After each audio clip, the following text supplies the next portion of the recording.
Buying a house was the realization of a dream. Ample space, a large garage, a backyard where I could relax without being disturbed. Even better, the property was not part of the HOA, which meant that no one would show up at my door demanding that my lawn be mowed to a specific height or that my mailbox be a shade approved by a committee of lunatics. But that paradise was short-lived. The first interaction with the woman came less than 24 hours after the move. The moving truck hadn't even left when someone knocked on the door. When I opened the door, I was confronted by a woman who looked like she had just stepped out of a catalog of annoying people. She had an impeccable blouse, a rigid posture, and a smile that was more like a test of patience to see how long someone would put up with being annoyed before going berserk. In his hands, a clipboard. "Welcome to the neighborhood. I'm president of the HOA. I've come to drop off the paperwork for your application."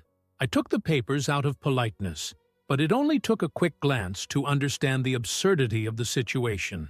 There was a $500 monthly fee, an endless list of rules, and the requirement of approval for any exterior changes to the property, including even the color of the front door. There must be a mistake. When I bought the house, they said it wasn't part of the HOA. Her smile remained, but something in her posture changed. Everyone here participates. It's to maintain the harmony of the community. Harmony. The word kept echoing in my head. I'm not interested. My house isn't part of the association, so I see no reason to sign up. Her expression hardened. The forced smile didn't disappear completely, but it was clear that she didn't like the answer. "Maybe you'll change your mind once you've settled in." I closed the door, leaving no room for further conversation. The next morning, as I left for work, I noticed something strange in my mailbox. Inside was a notice from the HOA, a $200 fine for substandard lawn. The interesting detail? The lawn had been cut the day before. Over the next few days, the fines kept coming. $150 for a car parked in my own garage, $100 for garbage put out before the allowed time, even though it was within the limit, $300 for unapproved decorative elements on the balcony, when there was only a wooden chair and a potted plant. The woman had made it clear. This was a war. What she didn't expect was that, unlike many neighbors who probably bent over backwards to avoid the nuisance, the situation with me would be different. Working as a lawyer for years taught me two things: how to spot abuse of authority and how to deal with it in the most legally destructive way possible. I sent a formal document notifying the HOA that my property was not under their jurisdiction and any future collection attempts or harassment would be dealt with legally. That should have ended the problem, but she didn't like to lose. After that, her presence on the street became more constant. Every day, she found a reason to stand casually nearby, with her arms crossed, watching my house as if waiting for an opportunity to accuse me of something. Her glances were no longer of falsehood, but of pure frustration. And then came the night that changed everything. The smell of burning was the first thing that alerted me. At first, it seemed like a distant nuisance, something coming from outside, but within seconds, it became too strong to ignore. I got out of bed and ran to the window. An orange light danced in the darkness. My heart raced. I went downstairs and, as I opened the door, I saw the worst possible scenario. Fire. Flames were consuming the side of my garage, rising rapidly like a hungry beast.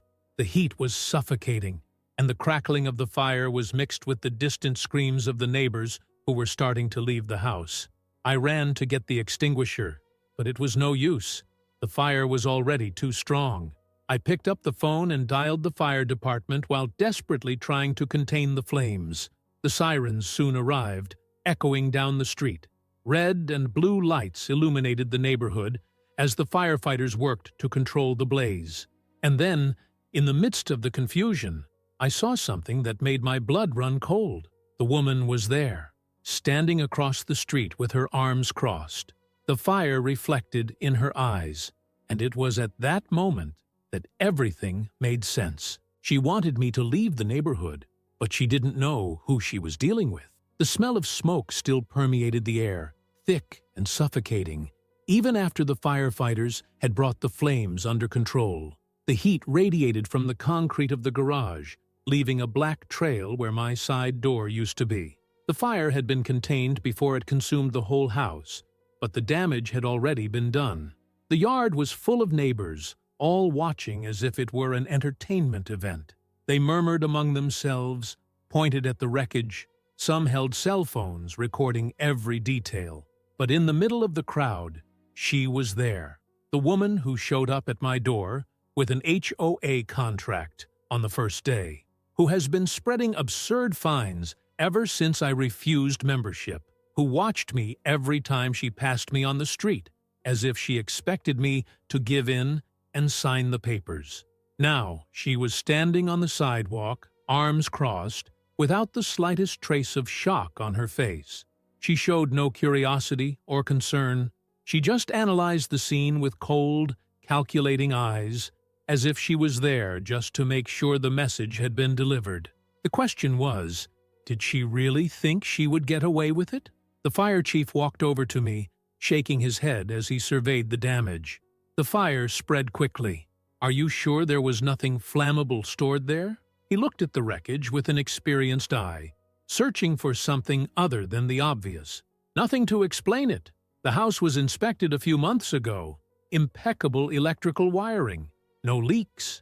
He frowned and bent down to examine the rubble. He ran his gloved hand over a charred area near the garage, his eyes attentive. "Strange. There are signs of a chemical accelerant here. This was no accident." My stomach knotted. Confirmation of what already seemed obvious came all too quickly. A short circuit or an electrical fault could be ruled out. Someone had set fire to my house on purpose. The police who arrived minutes later started asking questions. If I had any quarrels with anyone, if I had received threats, if I suspected anyone. The woman remained where she was, listening to every word, but not coming any closer. She made no effort to disguise it, as if she believed that nothing would connect her to what had happened. The policeman looked around, as if he already knew where this conversation was going. Any idea who might want to harm him? I took a deep breath and kept calm. Ever since I moved in, I've been getting fines from the HOA, even though my house isn't under their management. I refused membership, and soon after, ridiculous penalties started appearing. A non-standard lawn, garbage placed on the sidewalk at the wrong time, even curtains that didn't match the rest of the neighborhood, all commanded by that woman over there. The policeman followed my gaze to where she was. The woman noticed and, for the first time, showed a different reaction.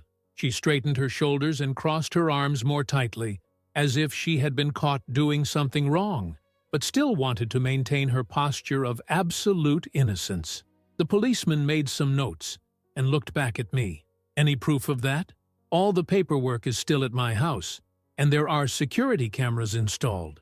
The woman blinked a few times, and her face lost a little color. She didn't know about the cameras.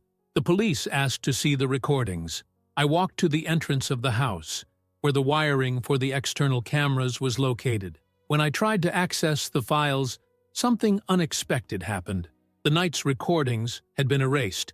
The system still showed the records from the previous days, but the night's file had disappeared. Someone had tried to get rid of the evidence. Her problem? It wasn't efficient enough. The automatic backup saved the videos on a cloud server. I could still access them from my cell phone. I pressed a few commands, and the video started to load. The policeman approached to look at the screen while the recording played. The image wasn't the best, but it clearly showed a silhouette near the side of the garage. The figure was holding something in its hand and moving in a hurry. Seconds later, flames appeared, and the person quickly ran away before the flames began to spread. The video was short, but it was clear that the fire was deliberate. The policeman sighed. "That's enough for us to open a more serious investigation. We'll ask the neighbors for more footage." The woman said nothing. She just stood there, fists clenched.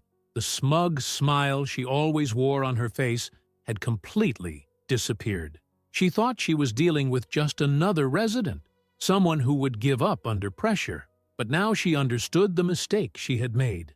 This was not going to end well for her. The neighborhood, once a sea of identical houses and perfectly trimmed lawns, now looked like an episode in a criminal investigation. Police officers circulated back and forth, talking to neighbors, analyzing the site of the fire and collecting recordings from security cameras. The firefighters were still there, making sure that no hidden embers reactivated the fire. The smell of smoke permeated the air, mixed with the tension that hung over the neighborhood. The woman stood on the sidewalk, watching everything from afar. Her arms crossed, her expression hardened, her eyes restless. She didn't leave. Perhaps she believed that staying there would give her an image of innocence. Perhaps she was trying to maintain a pose of authority, as if she still had control over what was happening. But the way her eyes followed the policeman's every move gave away what she was feeling. Her problem? The investigation wasn't stagnating. It was moving faster than she had expected.